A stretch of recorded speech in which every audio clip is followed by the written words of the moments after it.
আসসালামু আলাইকুম ভিউয়ার্স। ভাজাভুজি চলছে, বুঝতেই পারছেন। ব্রেড ক্রাম্ব তো লাগবেই।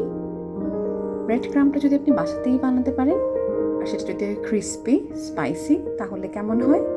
আমি যেভাবে আমার বাসায় বানাই, চলুন সেটাই শেয়ার করি আপনাদের সাথে।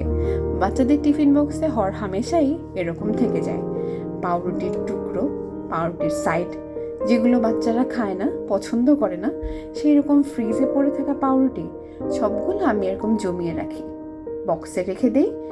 যখন একটু বেশি পরিমাণে হয়ে যায় তখন আমি সেগুলো গ্রাইন্ডারে দিয়ে গ্রাইন্ড করে নেই। জিনিসটা তখন দেখতে প্রায় এরকমটা হয়। ঢেলে নিলাম ফ্রাই প্যানে, দেখতেই পাচ্ছেন। মিশিয়ে দিলাম অল্প একটু হলুদ গুঁড়ো, অল্প মরিচ গুঁড়ো, সাথে আপনি ফুড কালার মেশাতে পারেন বা জর্দার রং, যেটাই আপনার বাসায় থাকে।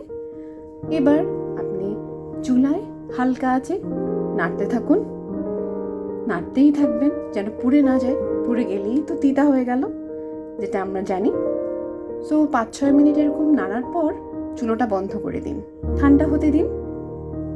হাতের কাছে পরিষ্কার শুকনো যদি কোনো কৌটো থাকে নিয়ে নিন।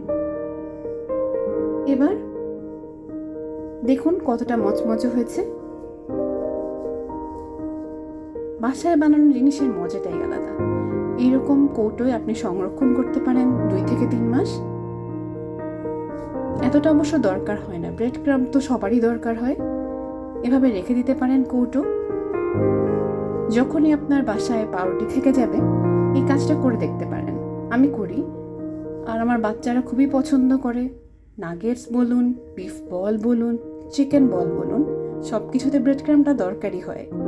আপনারা এভাবেই রাখতে পারেন। আমার মতো ভালো থাকুন পরিবারের সঙ্গে।